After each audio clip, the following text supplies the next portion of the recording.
de leer. Yo pensé que ¿Verdad? no, que iba a ser como más placero. Sí, lo encontré que era, el capítulo que yo me leí fue el 2 y me lo leí como en una hora, un poquito menos. Y sí, así que eso. Qué bueno. Yo tuve la misma impresión, Jovinda, como que leer a los clásicos, como ir directo a Volver, claro, igual es un poquito más engorroso, tienen como otros estilos de escritura. En cambio, sí, pues ese texto que le subí es como mucho más clarito. Y me alegro que te haya como ayudado a ordenar alguna idea o clarificarlas más. Ya, pues entonces vamos con lo que es la entrevista, genograma, anamnesis. De esto se van a tratar las próximas clases, ¿ya? Profe, yo tengo una duda con apego. ¿Dónde está Kene? Camila, dígame. No entiendo lo del modelo interno de trabajo. Ya, ¿cómo está el modelo operativo interno? Sí, que aparte tiene como distintos nombres. Oye, Camila, ¿qué es lo que entiendes? Para yo poder como partir a propósito de lo que entiendes, eso que es más difícil. Es que en verdad no lo entiendo como en relación a la pauta, como inferir modelos operativos internos a través de patrones de conducta. No entiendo si hay como, no sé, como tipos o acciones que representan distintos modelos, como que ahí me enredo. Ya. Oye, Camila, ¿qué personaje va a escoger? Tratemos de aterrizarlo lo más posible entonces al trabajo.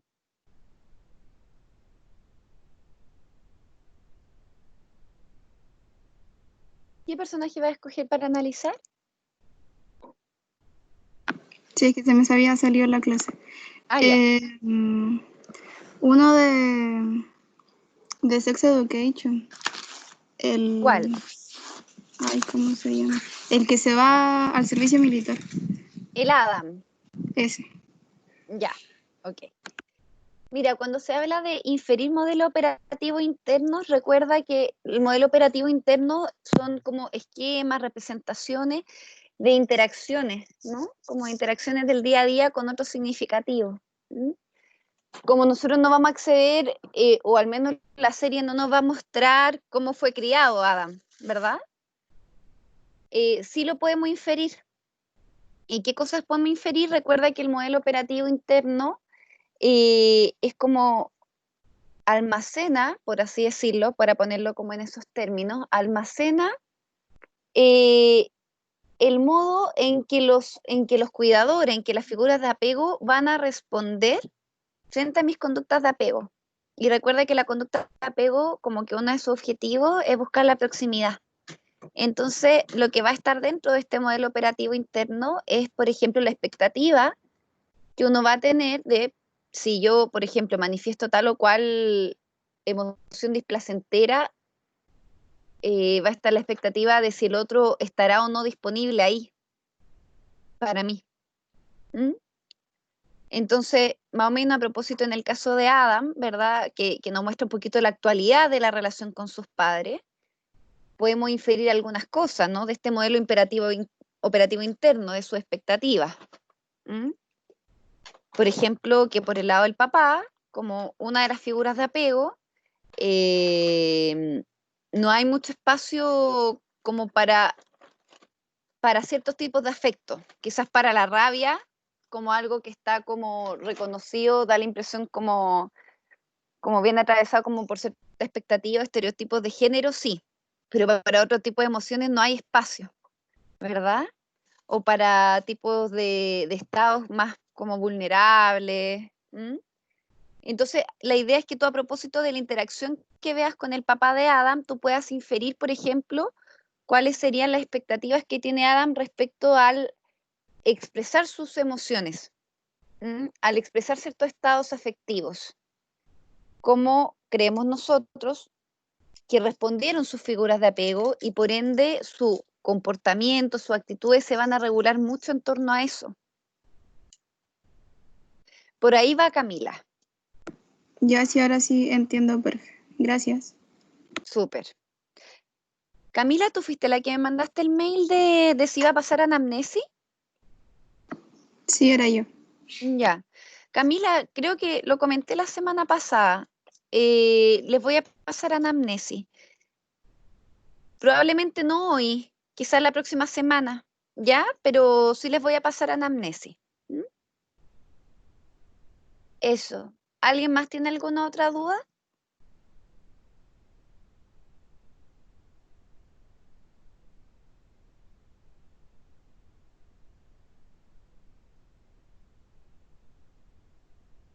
Ya.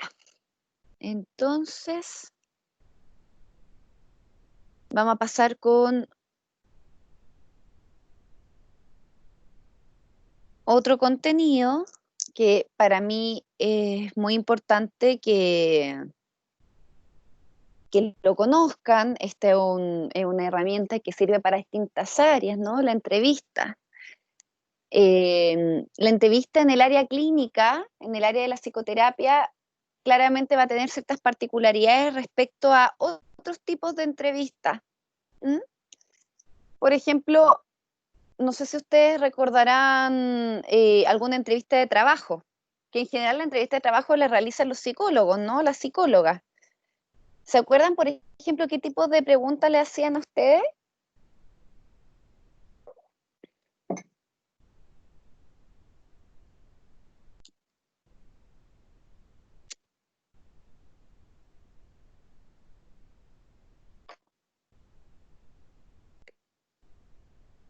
Me acuerdo que a mí en lo personal me preguntaban harto por el colegio porque repetí de cabro chico, entonces era como el tema. Pero en una entrevista laboral, Matías, Ah, no, no. Pensé que estaba preguntando una entrevista como con un... psicológica. Sí, O sea, claro. discúlpame, psicológica del área clínica. Ya. No, no, yo te estoy preguntando, ponte tú, se han aplicado como algún trabajo, si, si por ahí lo han entrevistado.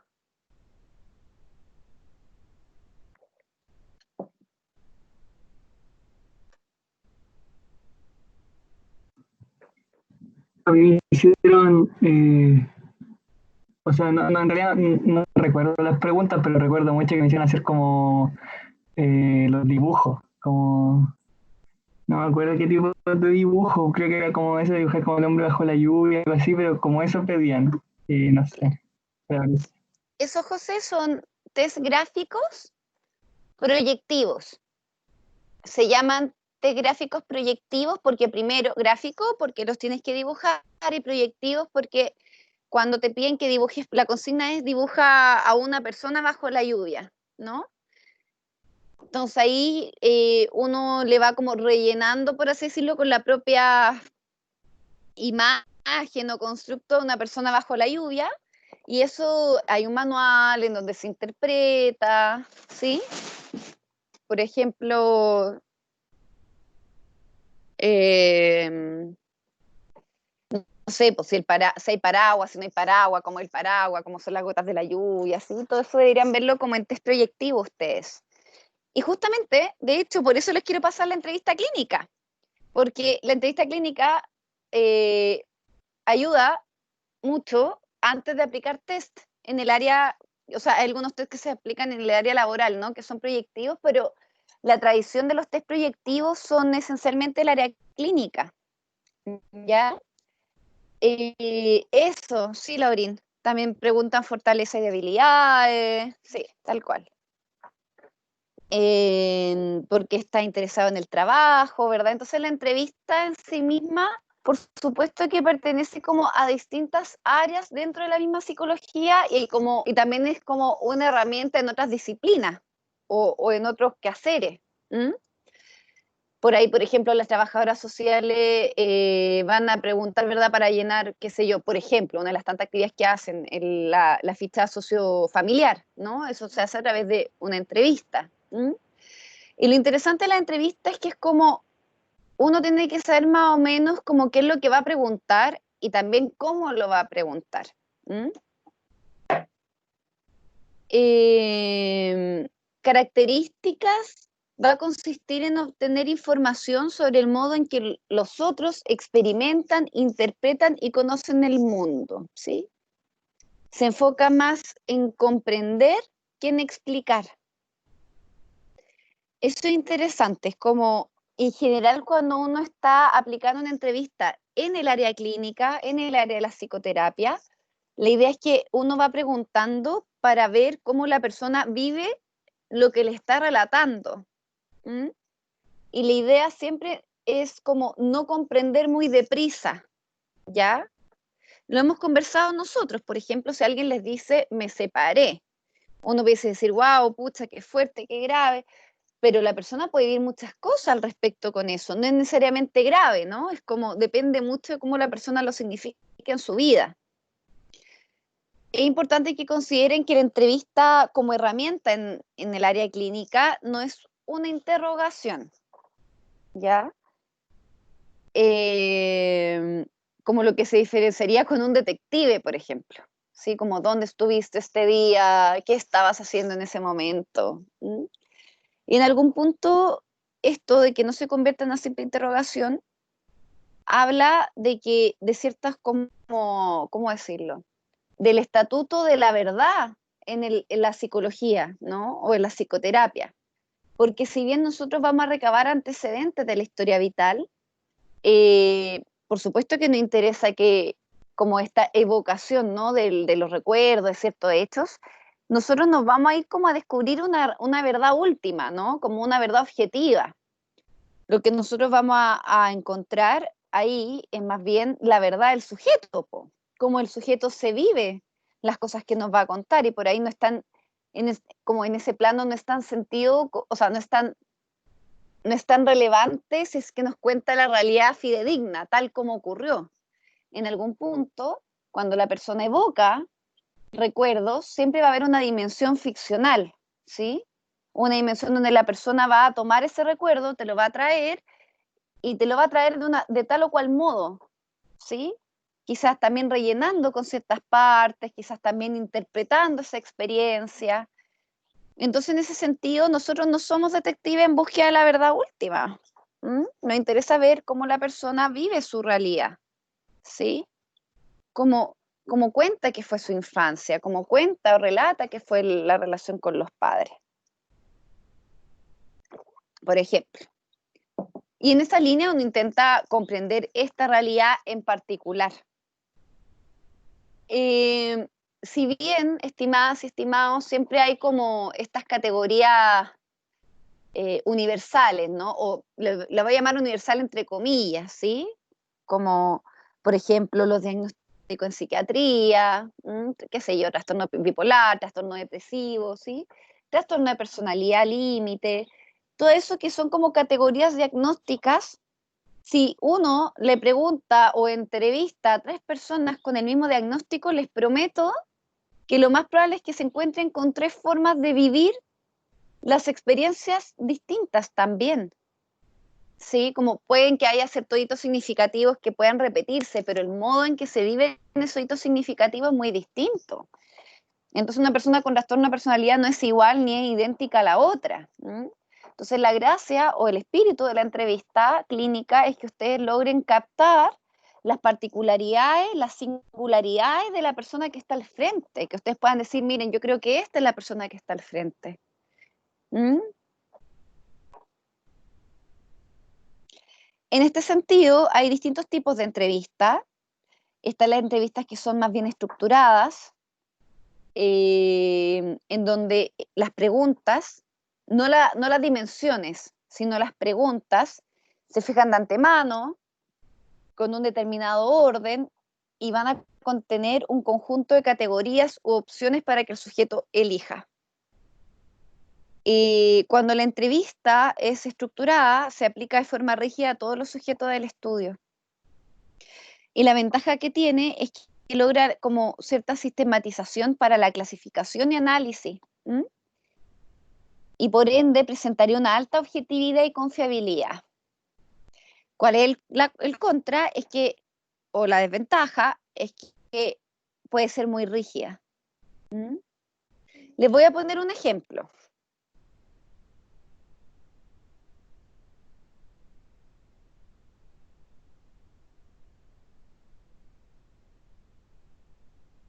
Miren acá, ¿se ve test de depresión de Hamilton?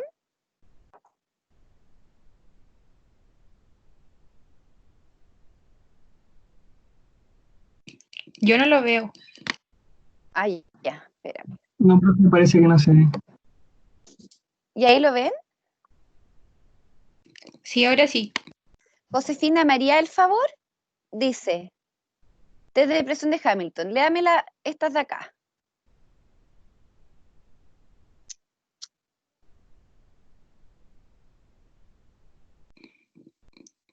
Ay, profe, ahora no, como que se me salió la pantalla. Espérenme un poquito. A ver, déjame ver si quizás soy yo, Josefina, que dejé de compartir. Sí, Camila, lo voy a subir al aula.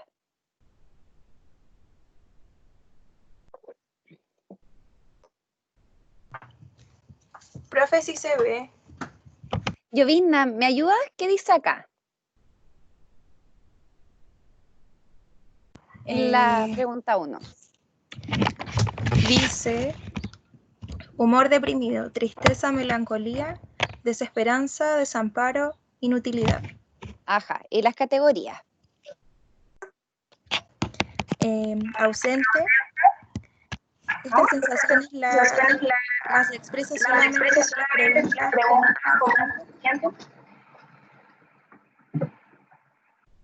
esta sensación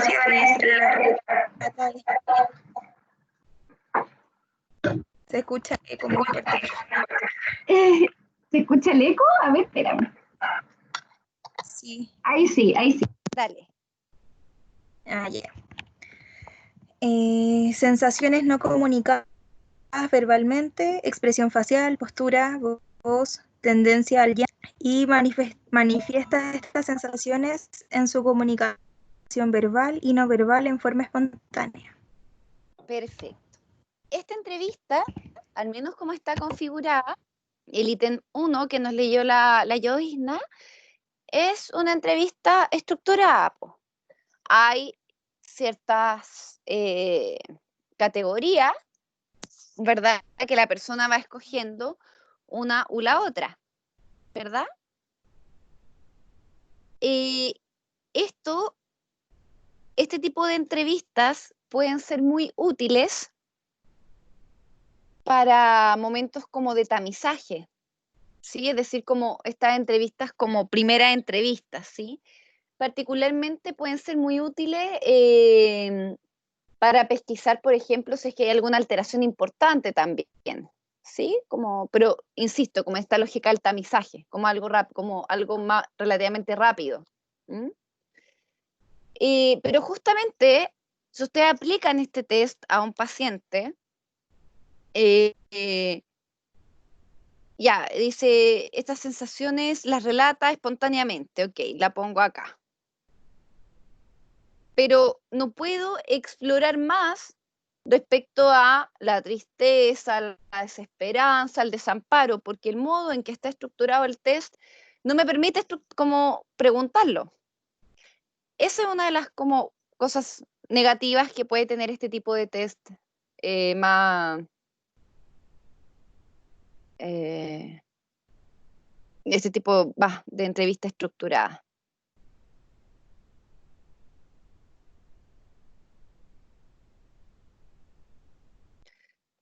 Por otro lado, tenemos las entrevistas semiestructuradas que justamente hay como preguntas que están prefijadas, ¿no? Pero que permiten cierta flexibilidad, ¿ya?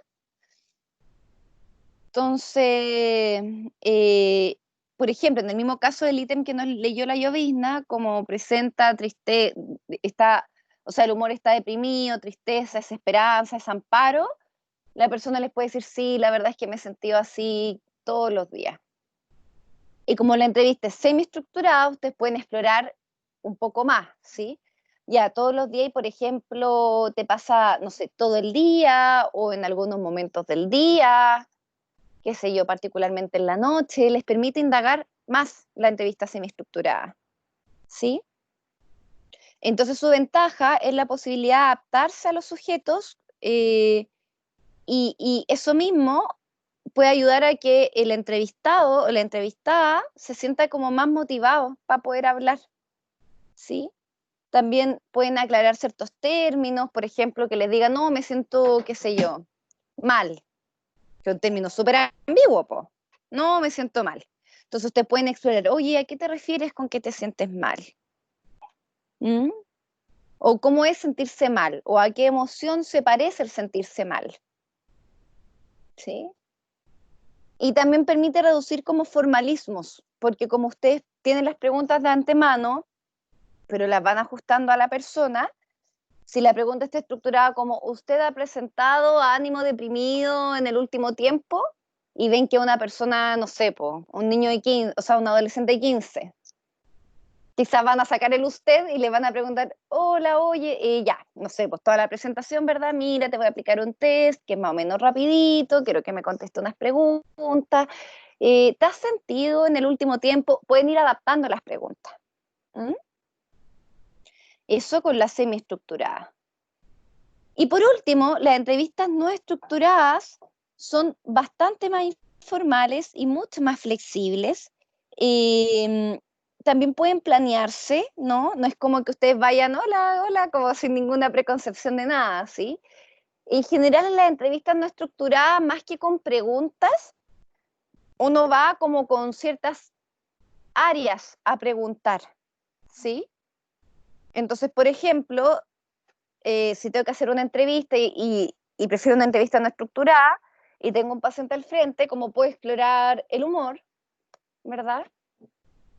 Y quizás no le voy a preguntar como directamente, ¿no? Oye, ¿te has sentido deprimido? Sino, oye, ¿cómo te has sentido en el último tiempo? ¿Sí? Es como permite otra forma de plantear, como más flexible de plantear las preguntas, un poco más amplio, nos permite como realmente que la persona vaya construyendo desde sí misma las respuestas, más que nosotros quizás inducir ciertas respuestas, ¿ya? Entonces tienen la libertad de ir más allá de las preguntas, muchas veces se desvían del plan original. Y yo creo que esto es interesante porque en la entrevista clínica, cuando uno va por primera vez, por ejemplo, a entrevistar a un paciente, no lo conocemos, no lo conocemos.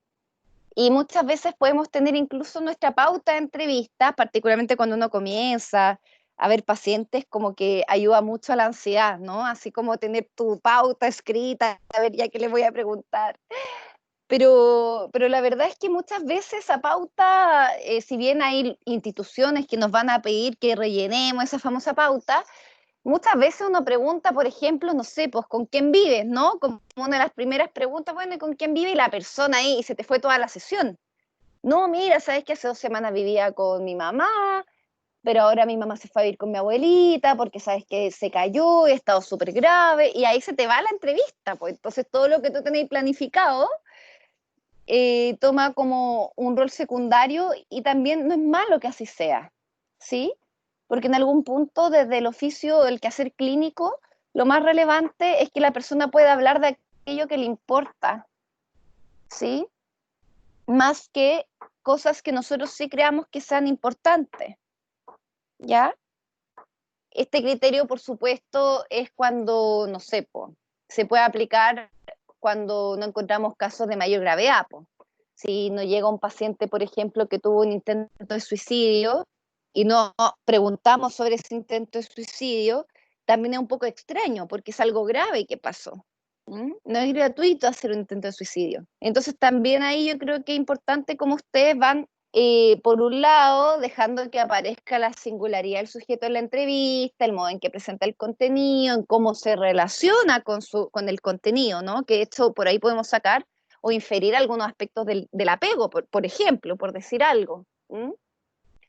Pero si ustedes tienen antecedentes como de situaciones graves, por supuesto que hay que abordarlas también en la entrevista. Y muchas veces el modo en que se aborda tiene que ver con el manejo de ustedes, ¿no? Como con todo esto del rapport, por ejemplo, ¿sí? Como ver si la persona está incómoda o está cómoda, el timing, ¿no? Es como, por ejemplo, si me llega un paciente que realizó un intento de suicidio, quizás no sea muy pertinente decir, hola, mi nombre es Raiza, oye, supe que te intentaste suicidar, ¿sí? Quizá hay que darle un poquito más de tiempo a eso se llama el timing, ¿sí? Hasta acá, ¿preguntas?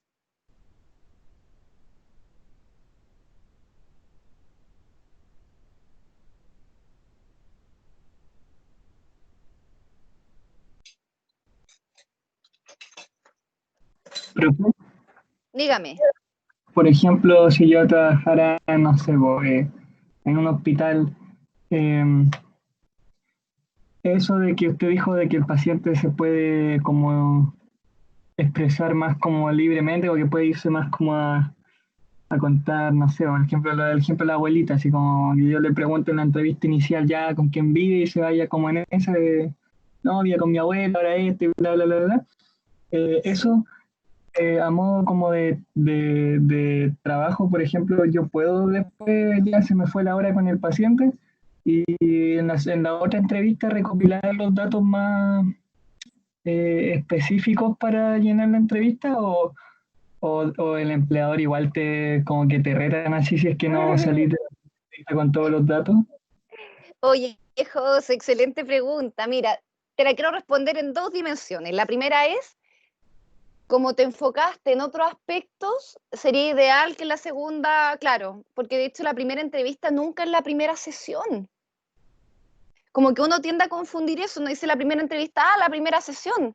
No, pues de hecho se habla de las primeras entrevistas. Entonces ahí como invitarte o invitarlos, si se van al área clínica, a que se tomen el tiempo de conocer a esta persona. ¿Mm? El solo hecho de preguntar a otro sobre aspectos de la vida ya tiene un efecto. Lo vamos a conversar. Y por otro lado, José, yo te diría que depende mucho de la institución. Sí, depende mucho, por ejemplo, ahí depende de hartos factores, por ejemplo, no sé, si en APS, ¿no? En atención primaria, en el consultorio tienes media hora para un ingreso de salud mental, chuta, no, y te pasa esto, no, y mi abuela, y le metí tan preocupado a mi abuela, y mi mamá se fue para allá, y chuta, quizás no lo vaya a poder llenar, ¿sí? Pero ahí es como, no creo como que tu jefe te rete por eso, yo creo que eso no pasa, es como que se entiende que en salud mental esto tiene otros tiempos, otros ritmos. ¿M? Pero depende tanto de los factores institucionales, por ejemplo, y del nivel asistencial, ¿sí? Porque, qué sé yo, en el secundario, que un COSAM, un CESAM, efectivamente uno tiene más posibilidad de ver al paciente con mayor frecuencia, ya no es media hora, sino que quizás lo puedes ver en una hora entera, y ello te permite también explorar con mucha más tranquilidad, ¿sí? Lo mismo pasa en el terciario, por ejemplo, en una corta estadía o en un hospital de día, ¿sí? Donde hay como más tiempo para eso. No es necesario como tener toda la información al tiro. Yo creo que justamente como que algo que es propio del psicólogo, del quehacer del psicólogo es esto, como de darnos el tiempo de conocer quién es el otro que está al frente. ¿Mm?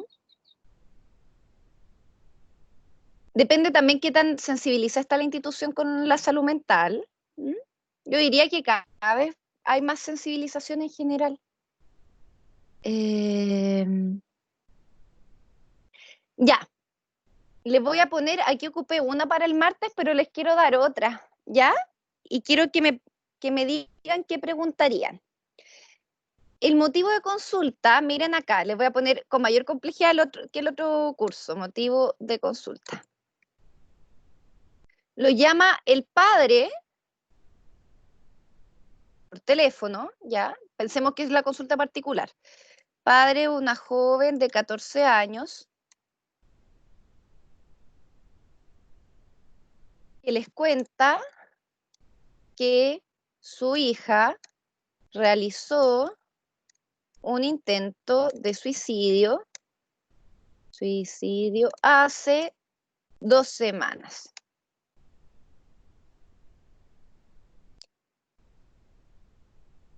¿Ya?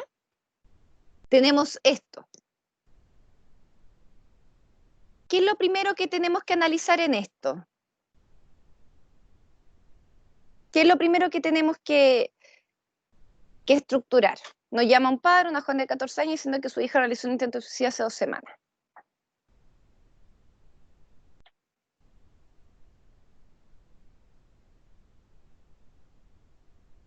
¿Qué es lo primero que ustedes harían?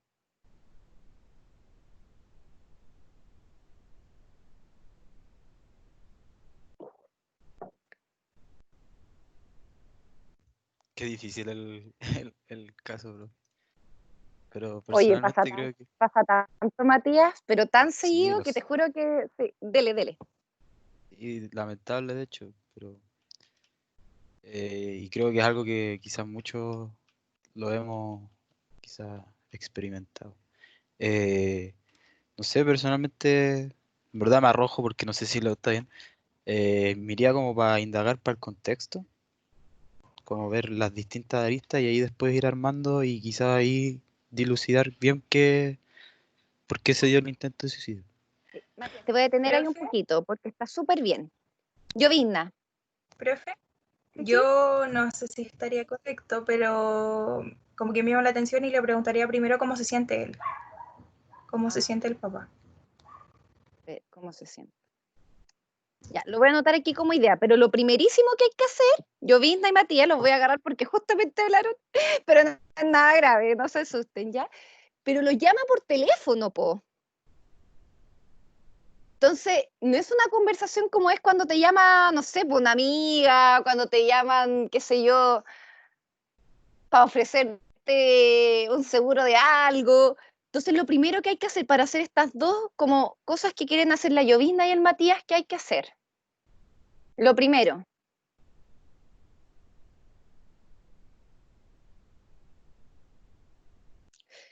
caballero, ¿le parece a usted que, o sea, lo que me está contando es grave, ¿no? Es como, es grave.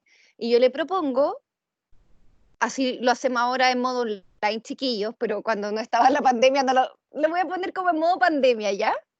Eh, ¿Le parece que agendemos una horita vía Zoom, vía, no sé, Hangout, ¿sí? Y, y tenemos una sesión, proponer entonces una sesión de entrevista en donde usted me pueda contar con mayor detalles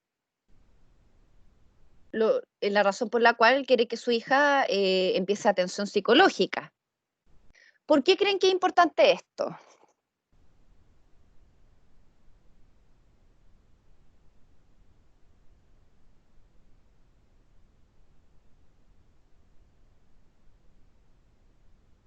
Porque es como un modo de apertura. Claro, es el inicio de un trabajo psicoterapéutico. ¿Mm? Entonces, sobre todo con algo que puede ser como grave, ¿sí? Entonces, ya, agendamos hora con el papá, se conecta a la plataforma, ok, partimos. ¿Qué preguntarían? Matías dice explorar contexto. Matías, ¿a qué te refieres con explorar contextos? ¿Qué contexto exploraría? Cómo está quizás la situación familiar. Igual es difícil preguntarle por el contexto al padre sobre la hija, porque quizás la hija no le cuenta muchas cosas al padre que él no sabe. Claro. Pero como indagar sobre quizás primero como familia quizás, después quizás como él siente que, no sé, cómo está en su entorno, no el padre, sino la niña, como él lo ve, por decirlo así. Mira, Matías, justamente por esa hipótesis de que los adolescentes en general no le cuentan todo a los padres, podemos explorar por qué cree él que realizó un intento de suicidio a su hija. Generalmente, como les dije, uno no parte al tiro con ese tipo de preguntas, ¿vale? Entonces, lo primero, y ahí voy a tomar algunas cosas que han dicho en el chat. Por ejemplo, ya, preguntarle cómo se siente.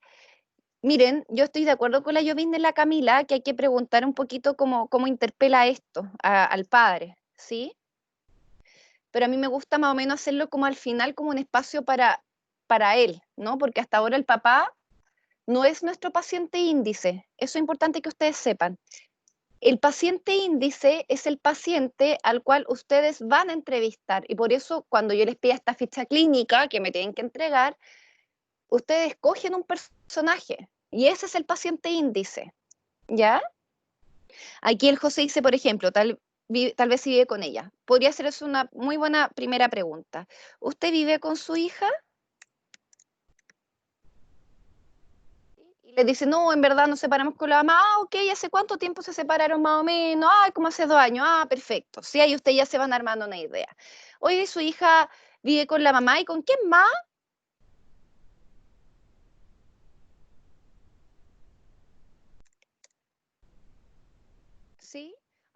su hermano chico, ya, perfecto. Después, ¿qué dicen por acá? Sobre cómo se enteró el intento de suicidio. Es una muy buena pregunta. Esperen, ¿cómo es la relación familiar y cómo era el comportamiento de la niña antes del intento de suicidio? Sí, preguntaría sobre la relación con su hija. Todo lo que han dicho es muy, muy interesante, de todas maneras. Vamos a ordenarlo un poquito, ¿ya? También. Espérenme. También eso, ya. Usted vive con su hija. ¿Con quién vive su hija? Ok. Podríamos... ¿cómo es la relación familiar? Uno pudiese, por ejemplo, podría darme una descripción de su hija. Cuando uno pide descripciones nos ayuda a evaluar cómo representa, por ejemplo, el padre a su hija. Si no, ella es una chica súper creativa, es muy imaginativa, también es muy alegre, pero bueno, pasó esto de un momento a otro. Yo ahí incorporaría lo que dijo una de las compañeras, esto de como si ha habido algún cambio en el comportamiento. Yo creo que eso es súper interesante, como percibió algún cambio en su comportamiento previo al intento de suicidio.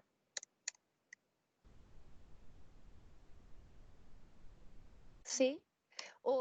Y siguiendo la misma lógica que dice la compañera, ¿no? Como la Laurín, que sería como, ¿ha pasado algo, por ejemplo? A nivel, qué sé yo, social, escolar, familiar, que nos pudiera ayudar a entender esto. ¿Ya? Después, ¿por qué cree que realizó un intento? Se dan cuenta que todas estas preguntas ni siquiera aún estamos con la chica. O sea, para que vean que todo esto es como es súper, es como, ¿cómo decirlo? Yo siento que la psicoterapia es como una cirugía, así como uno va, pero pasito a pasito, tratando de armarse un panorama. ¿Mm? Ha pasado algo ya. Ahora vamos con la parte heavy, con la parte dura, ¿no? Primero, esta parte dura tiene que ver con lo complejo que es para nosotros, para los seres humanos, hablar de temas tan duros como es un intento de suicidio, como es, por ejemplo, un abuso sexual, como es, por ejemplo, violaciones, ¿sí?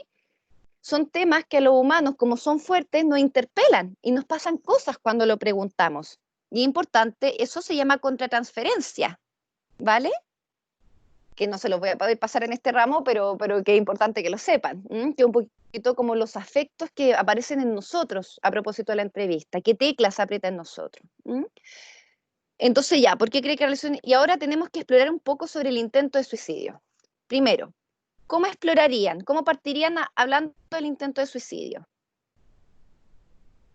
Voy a tomar lo que dice la Javiera y cómo se lleva con la hija, ¿ya? Aquí. Espérenme.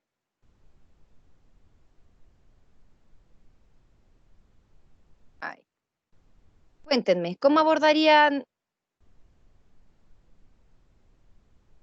Profe, no tiene que ver con, o sea, específicamente con lo que me está preguntando ahora, pero a mí en lo personal, como cuando hago cosas, me gusta tratar de hacerlo, en verdad que es como un ejercicio que creo que muchos hacemos y nos sirve como para hartas cosas, que es Vale, como tratar de ir de lo general a lo específico.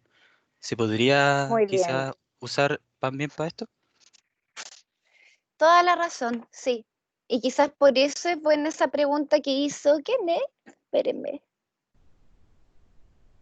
El Rodrigo, ¿cómo se enteró? Yo creo que Rodrigo que esa es una muy buena pregunta. Disculpe, ¿cómo se enteró del intento de suicidio? ¿Ya? No, mira, me llamó la mamá porque mi hija se tomó una tableta entera de loratadina. Mi ex señora la encontró en la cama, encontró la tira vacía, la llevamos a urgencia. ¿Sí? Es el relato como donde nos cuenta más información. Sí, pero quizá alguien que sea un poquito más como, que le cueste un poquito más contar este tipo de cosas, no, me enteré porque me contó mi ex señora. Ah, ya. ¿Y su ex señora fue la que se dio cuenta del intento de suicidio? ¿Cómo se dio cuenta? ¿sí? Entonces es súper importante cuando exploren intentos de suicidio, por ejemplo, ver cómo, con qué, cómo y cuál fue el desenlace. Porque no es lo mismo, por ejemplo, no sé, pues tomarte 2 pastillas, que se te pasó un poco la dosis, a tomarte una tira entera, a cerrar la puerta, ponte tú de tu pieza para que nadie entre. No es lo mismo, por ejemplo, que, no sé, pues querer ahorcarme con, que ese es como, es suspensión se llama, ¿verdad? Vía suspensión, y que esté, no sé, alguien en la casa versus que yo sepa que toda esta semana voy a estar sola. Todo eso va aumentando, disminuyendo el riesgo. En el caso de este caso clínico lo vamos a plantear como que no, que la chica se tomó una tableta, la mamá la pilló al parecer a la hora, la llevaron a servicio de urgencia, le hicieron este famoso como lavado, ¿sí? ¿Qué es la pregunta que debes ir después para llenar un poquito, para llenar esta info?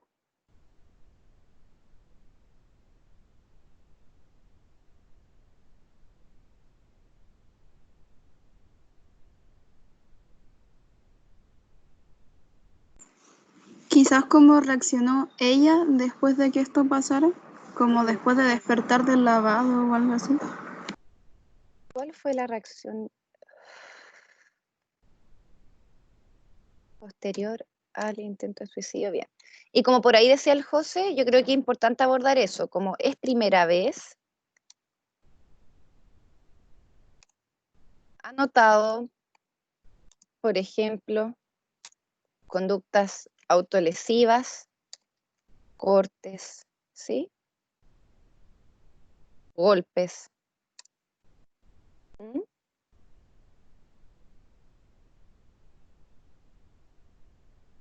Profe, pero, o sea, no digo, perdón, que como que por lo general cuando he visto como en la tele o en situaciones como en las películas, etcétera, que cuando le preguntan esto a los padres como puede ser como también muy duro para ellos como dicen, oh, como no me di cuenta, era tan evidente y no vi las señales, por ejemplo. Claro. Pasa, pues por eso yo creo que es buena la pregunta que después dicen las compañeras, ¿cómo se siente usted con todo esto? Y ahí poder como orientar un poco, como pucha, qué pena, porque no me di cuenta. Y la verdad es que yo algo que trabajo mucho con los padres, como los padres no pueden estar 24/7 sobre su hijo, po. Y hay muchas señales que uno no entiende, po, porque los padres no son omnipotentes, son personas también. ¿Mm? Entonces ahí uno como que los puede, por eso yo creo que es muy importante la pregunta que hacen las chiquillas, como cómo se siente usted con todo esto. Pucha, no sé, en general sí, una respuesta bien habitual, Matías, como me siento muy mal, porque yo como no me di cuenta, ahora que usted me pregunta, como que habían señales, pero yo no la había podido ver antes. O también esas señales aparecen a propósito del intento de suicidio, ¿cachai? Como no, como yo no vivo con ella hace 2 años, la veo cada 15 días, como que mi ex esposa, claro, había visto unos cortes, pero habló con ella y ella le prometió no hacerlo nunca más. Entonces igual es interesante como en qué momentos aparece la información. O bien si es que aparecen posterior al intento de suicidio, ¿cachai? Como a propósito de la reacción de la niña.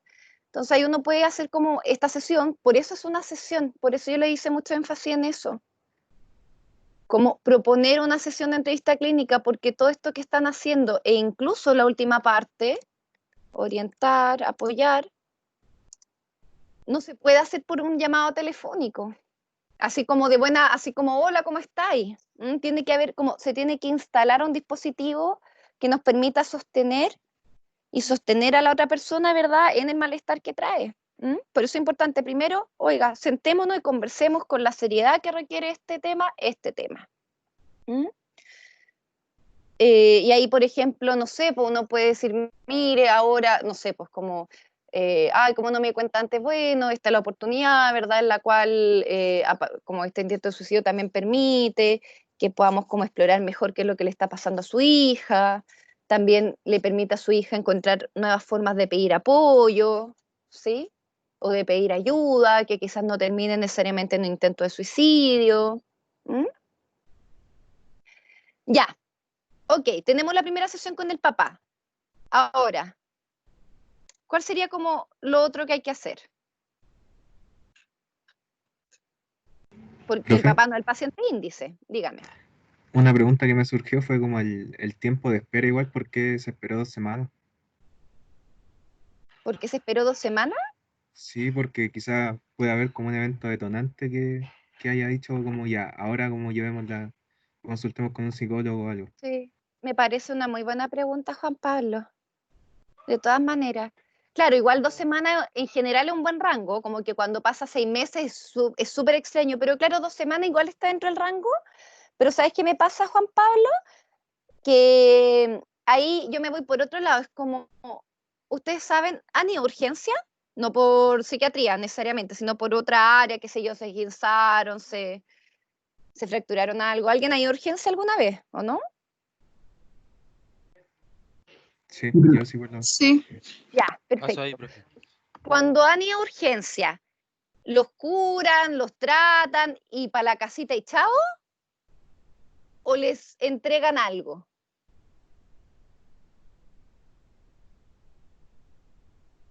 Depende como del grado de urgencia, pero por lo general es como que te pasan una ficha, te mantienen un rato como, al menos en mi experiencia, como que me dejan en la camilla, me preguntan como del 1 al 10 el dolor y cosas así. Pero siempre es la ficha Ajá, clínica, así como con todos tus datos, tus años, tus meses, todo. exacto. Oye, José, pero ya, te vas. Imagínate, te dicen, no sé, ya, imagínate, te fracturaste algo y necesitas quine. Ya, pongámosle quine y tratamiento farmacológico para el dolor. ¿Pero te lo dicen y chao o te pasan una hojita? No, me pasan la hojita así como Perfecto. y todo. ¿Cómo se llama esa hojita? Porque de hecho esa hojita eh, es en términos legales, tiene como efectos legales, no para ustedes, sino para el servicio de urgencia, ¿no? Es como, ¿esa hojita cómo una se llama? ¿Ah? epícrisis. Epícrisis. Perfecto. ¿Cómo se acordó Josefina? Es que a mi papá lo han tenido que llevar hartas veces a la urgencia. Sí, epicrisis, Josefina, tal cual. Nunca, nunca, nunca debiesen salir de una urgencia sin una epicrisis. Y en la epicrisis ustedes van a encontrar un diagnóstico, un tratamiento y una derivación. Por eso yo les decía, como si yo me fracturo, voy a urgencia, me pasa la epicrisis, en la derivación lo más probable es que me digan, la señorita Raiza, no sé, se sugiere o se recomienda que esté en terapia con kinesiología 2 veces a la semana para recuperar la funcionalidad del... ¿Sí? Entonces, a propósito de lo que tú dices, Juan Pablo, yo me acuerdo de esto, importante preguntar por la epicrisis. ¿Mm? Ya, profe. ¿Y saben por qué también? Porque lo más probable es que si esta chica llegó a urgencia, ¿qué creen que le dejaron de tratamiento? ¿Qué tipo de tratamiento le habrán dejado?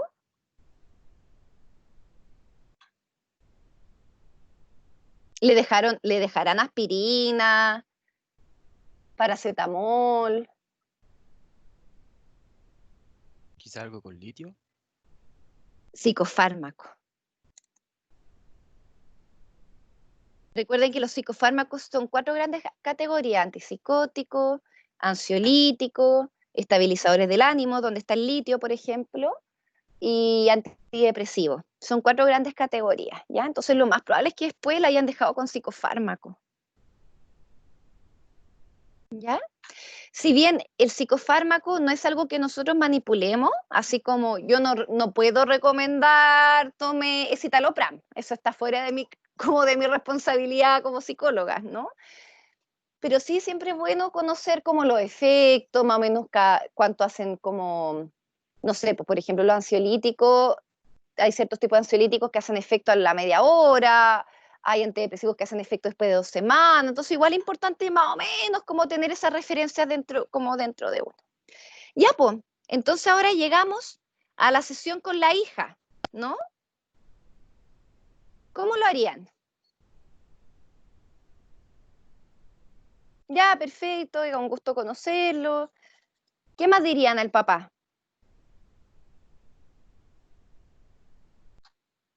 Quizá un intento de darle como esperanza. Por supuesto, po. En esto de la orientación, el apoyo, claro.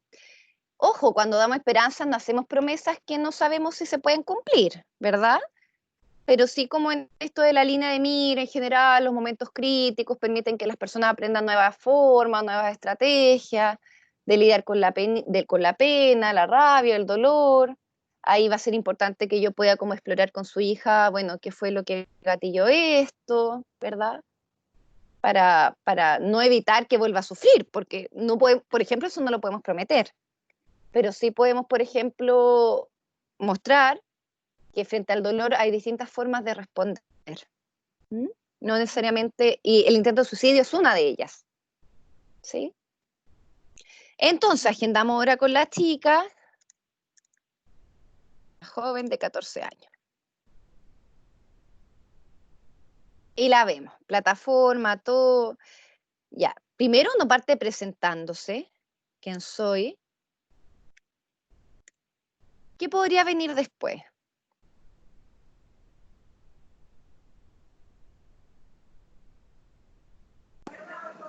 Quizás qué piensa ella con ir al psicólogo. Perfecto. ¿Cómo lo plantearías tú, Camila? Al tiro, José, dame un segundito. Camila, está súper bueno. ¿Cómo lo plantearías? No sé cómo decirlo en palabras formales, pero oye, que tú estás de acuerdo con venir aquí, no sé, ¿crees que podamos trabajar algo juntas? Algo así. Ya, mira, la segunda pregunta tiene que ver con las expectativas del tratamiento. ¿Ah? Es una muy buena pregunta. ¿Qué crees qué te gustaría trabajar acá en este espacio? ¿Mm? Sí, muy bien. Y la primera, Camila, es como, claro, tú te presentas, hola, soy Camila Quiroga, ¿verdad? Soy psicóloga. Bueno, tengo entendido que tú te llamas, no sé, Francisca, que te llamas Francisca. Y ahí, bueno, ahí se los voy a enseñar, pero es súper bueno como partir con ciertos datos de identificación. Así como, mira, primero te voy a hacer unas preguntas como bien protocolares, ¿sí? Que son cortitas, pero es como para tener una idea de quién eres tú, ¿ya? Y ahí nos vamos a pasar a esta parte, Camila.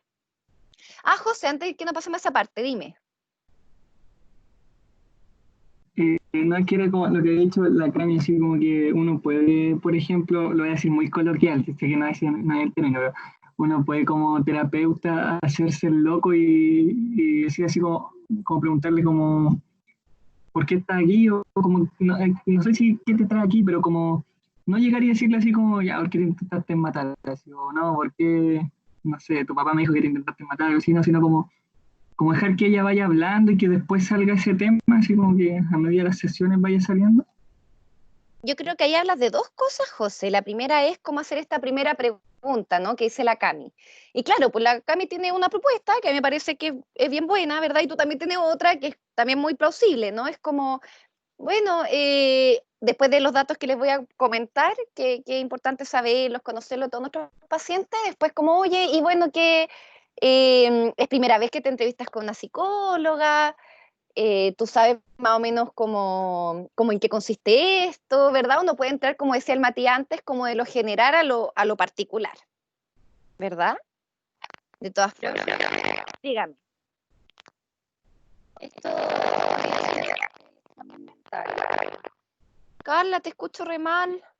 A ver, inténtalo de nuevo.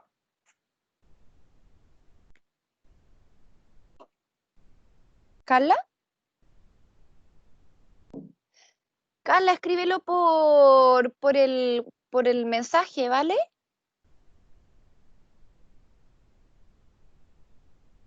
Ya, sigamos. Mientras la Carla no escribe ahí por el mensaje. Ya vamos a ¿Profe? llegar. Ah, ya, dígame. No, soy Alicia, no soy la otra Alicia, compañera. Tengo una duda. Lo que pasa es que, ¿qué pasa cuando hay un niño o una niña que es menor de edad y los papás insisten como para que vaya a terapia? Eso no se puede hacer, ¿no? Se debería esperar a que haya una decisión por parte del menor para poder asistir. Oye, Alicia, me parece tremenda pregunta esa y ya vamos también a hablar sobre eso. Acá, espérame.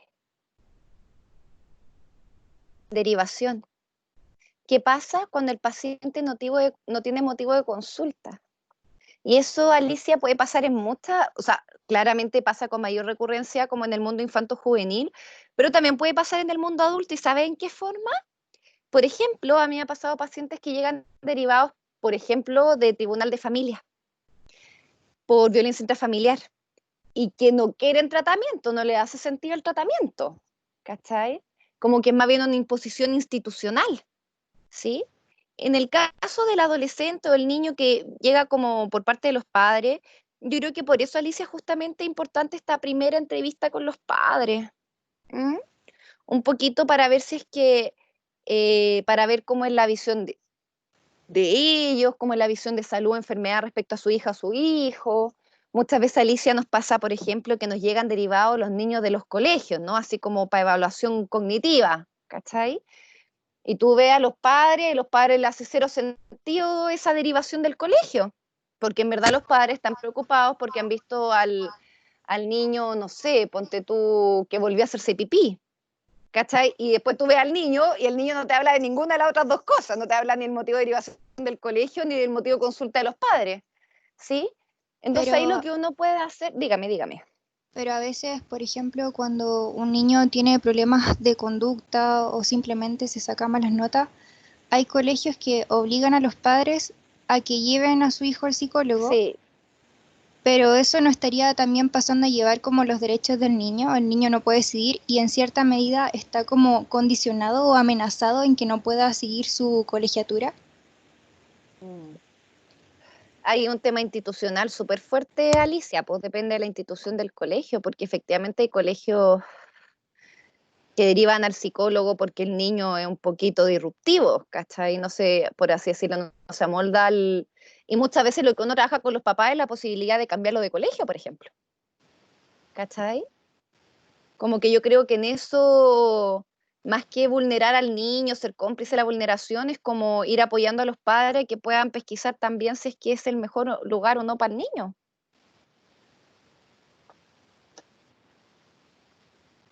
Que no excluye, por ejemplo, que tú puedas Igual entrevistarte con el yo, niño, ver cómo se siente, ¿verdad? ¿Qué piensa sobre esto? Tú también puedes como tomar como insumo, ¿no? Como información lo que te dice el niño, sabes que yo me siento súper mal en el colegio, como estoy jugando a Alicia, como no me gusta ir, yo no entiendo por qué mis papás me llevan, ¿cachai? Entonces lo mismo que te dice el niño, tú puedes citar a los padres posteriormente y como, o citarlo a todos, ¿verdad? Y ponerlo como problematizar esto. ¿Aló? ¿Alicia? Sí, sí, lo entiendo. Como que yo te no, quiero pero invitar a igual algo, te quiero invitar a algo, Alicia, como uno nunca es como que yo encuentro que lo bonito de este trabajo, Alicia, es que uno intenta proteger y apoyar los procesos del niño. ¿M? Y si bien el niño puede ser derivado por un colegio ultra academicista, ultra normalista, eso no quiere decir que tú vayas como que tu objetivo sea cambiar a este niño para que se amolde al colegio. Como que yo creo que uno escoge como al servicio de qué quiere estar, como, y en el caso de cómo le estamos formando, al menos en la universidad, en esta universidad es como para que puedan pesquisar justamente los intereses, lo que le haga mejor al niño, ¿sí? Lo que, no sé, aquello que apoye sus procesos de diferenciación, de subjetivación. ¿M? Pero uno no es como un servidor, por así decirlo, de lo que deriva el colegio, ¿cachai? Es como... Claro. Ya, por ahí la Carla hace tremenda pregunta que dice, ¿podría ser parte del examen mental? Carla quería, a mí me hubiera encantado pasar el examen mental, me hubiera encantado, pero tengo entendido que en psicopatología lo debiesen estar viendo, ¿no? Si me corrige. En psicopatología debiesen estar viendo examen mental y efectivamente, Carla, uno hace la entrevista, en esta primera entrevista un examen mental. ¿M? Recuerda que el examen mental en todas estas áreas que tiene, ¿no? Como orientación temporoespacial, si hay alteraciones de la sensopercepción, si hay alteración del lenguaje, el pensamiento, y el pensamiento en sus distintas áreas, ¿no? Velocidad, estructura, control, ¿sí? Uno siempre va haciendo como una suerte de examen mental, Carla. De todas maneras, hay algo que uno debiese hacer en la entrevista clínica, hacer un examen mental, sí. Ya, chiquillos, para no perderme mucho y llevarlo al break no tan lejos. Entonces, estamos con la niña, ¿no? Como, hola, mi nombre es Camila, te voy a tomar a ti, ¿ya? Mi nombre es Camila, yo soy psicóloga, y primero quiero conocer como, bueno, ¿cómo estás? ¿No? Como, no, me siento bien. Y dije, los adolescentes son muy tiernos, como, no, sí, aquí estoy, como ya, ok, perfecto. Oye, ¿te sientes cómoda? ¿Estás solita en el lugar? ¿Puedes hablar con tranquilidad? Uno en este contexto de pandemia, por ejemplo, Camila, uno sugiere oye, no sé, como si quieres puedes ocupar audífonos si te sientes más cómoda, ¿sí? Ya, entonces una parte, oye, ya primero, bueno, cuéntame, tú te llamas Francisca, dame tu apellido, tu nombre completo, Francisca, no sé, pues, Francisca Andrea Contreras Parra, ya. Oye, ¿qué edad tienes? 14, oye, tu fecha de nacimiento, tanto, ¿en qué curso vas? No, a los 14 uno va en primero medio, segundo medio, por ahí, ¿no? Voy en primero medio, qué bueno, ya. Estado civil no lo vamos a preguntar, claramente, ¿verdad? A menos que estuviéramos quizá en el Medio Oriente, que no es nuestro caso. Yo no sugiero preguntar hijos tampoco, puede que hayan, ¿no? No es como excluyente, pero por regla general, si un adolescente tiene un hijo es algo que aparece bastante rápido, no es necesario como ponerlo en la identificación. Entonces, en el caso del adolescente, claro, fecha de nacimiento, escolaridad, colegio, dónde vive, en qué comuna. El CEFAM, recuerden que el CEFAM es de atención primaria. Este no es el caso de todos los como de todos los jóvenes que entrevistamos, todas las personas. Recuerden que el CEFAM tiene que ver mucho con la previsión, que es la que viene acá. Si ustedes tienen ISAPRE, por ejemplo, no tienen un CEFAM adosado, pero si ustedes tienen FONASA, sí hay un CEFAM. O sea, tienen que hacer el trámite, ¿vale? Como yo puedo hacer FONASA, pero si no hago el trámite, no estoy adosada a ningún CEFAM, entonces tengo que hacer el trámite, mostrar que vivo en tal lugar, como algunos papeles que me piden de la junta de vecinos, ¿ya? Y la ocupación actual, no, estoy estudiando, ya, que bueno. Entonces, uno parte con estos datos, ¿sí? Como de identificación para saber con quién uno está al frente. Y ahí uno puede seguir, oye, ¿con quién vive? No, con mi mamá y con mi hermano. Ya, súper. Y ahí podemos entrar, como decía la Camila hace un ratito. Acá, ¿verdad? Presentación, entonces, identificación. Y después vamos con Camila, ¿qué habías dicho? ¿Cómo te sientes? O no me acuerdo bien qué dijo la Cami y el José. ¿Cómo te sientes con estar aquí? Si estás de acuerdo, si algo así. Ya. ¿Qué te parece? Vamos, lo voy a poner así, Camila. ¿Qué te parece estar conversando con una psicóloga? No sé. Es una forma de tanta de plantear. Porque ahora vamos con esta segunda partecita que es cómo formular las preguntas. ¿Sí? Porque efectivamente no es lo mismo entrevistar a un niño que entrevistar a un adolescente que entrevistar a un adulto. El modo en que formulamos las preguntas es distinto, ¿sí? En el niño en general uno hace preguntas más bien directas, más bien en un lenguaje como que le acomode al niño, ¿sí? El adolescente tiene otras particularidades, el adolescente, ¿sí? Ahí es súper importante como establecer una alianza, comentarle, por ejemplo, que este espacio va a ser solamente de él o de ella, que eso se llama, aquí se los voy a poner, encuadre.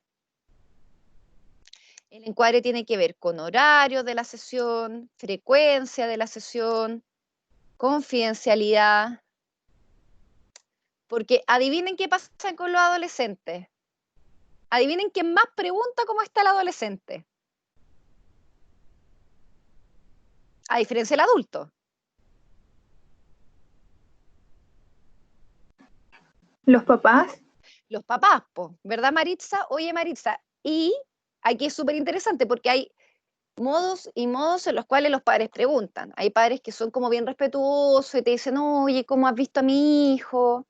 Oye, tú en el caso de esta chica, ¿no? Oye, ¿cómo has visto a mi hija? Entonces, igual es bueno, por ejemplo, después de un par de sesiones con el adolescente, por ejemplo, tener una con los padres, ver cómo la han visto, Sí, ahí ustedes pueden decidir si, por ejemplo, esa entrevista la tienen solamente con los padres o también con la hija de los padres, que eso se llama sesión vincular, ¿no? Como que la sesión vincular es cuando yo entrevisto, mi paciente índice es el adolescente, pero la entrevisto en conjunto con su mamá, por ejemplo. Eso es algo que ustedes van a ir escogiendo sobre la marcha, porque depende harto del vínculo y de la alianza que establezcan con el adolescente. Por eso es importante que se den el tiempo a establecer ese vínculo. No llegar y como primera sesión, ok, voy a citar a la madre, no, ¿verdad? Como, también ustedes le pueden preguntarle al adolescente, oye, ¿sabes qué? En general los papás están como bien preocupados con esto, puede que tus papás me pregunten o pregunten cómo nos va, yo en eso te quiero garantizar que las cosas que tú me vas comentando son solamente tuyas, pertenecen a este espacio, si yo evalúo alguna situación de riesgo, esta parte importante también decirla. Eso sí, si evalúa una situación de riesgo, te la voy a comentar, la vamos a conversar, y que si es de muy riesgo, muy alto riesgo, vamos a tener que poder buscar la forma de incorporar a tus papás. En el caso, por ejemplo, ¿qué caso se le ocurre que uno pudiese romper la confidencialidad con un adolescente?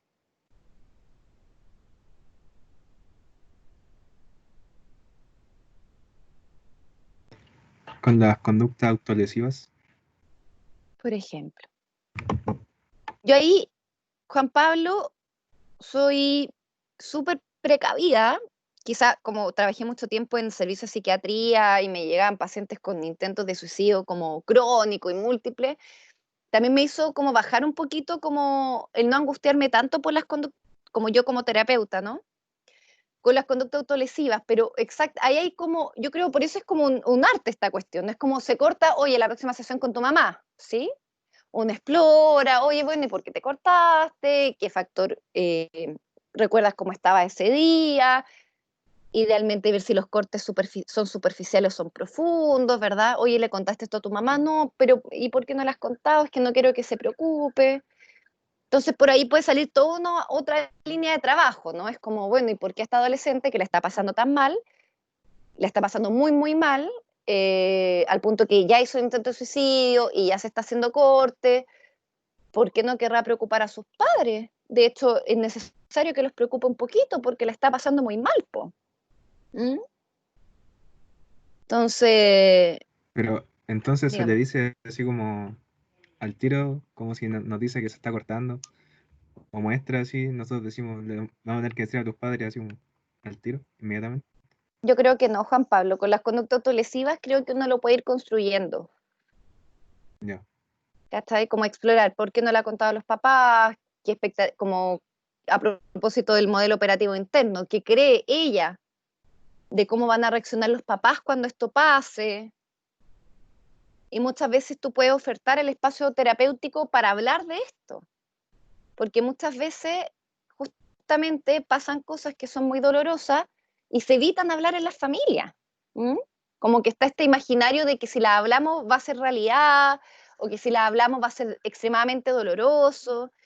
Y la verdad es que uno puede proponerle también al adolescente el espacio para que, por ejemplo, cómo se le puede comunicar esto a los padres o evaluar con la misma adolescente, oye, ya te estás cortando, pero ok, pero ¿crees tú que va a ser relevante contarle a tus papás? ¿Habrá algún momento en que tú quieras contarles? Como que yo creo que ahí tú la puedes ir trabajando. Pero ponte tú, Juan Pablo, ¿se está planificando un intento de suicidio? Para mí ese es como otra chicha. Sí, y ahí yo creo que es un momento como para, por supuesto, también explorarlo, ¿no? Es como, no hay que, en esto, yo creo que uno como terapeuta, la idea es como mantener la calma y a la vez reflejar que es una situación que es seria, ¿sí? No, como no quitarle el peso, pero tampoco, ¡guau! Anda, esto le va a contar el tiro a tus papás, ¿verdad?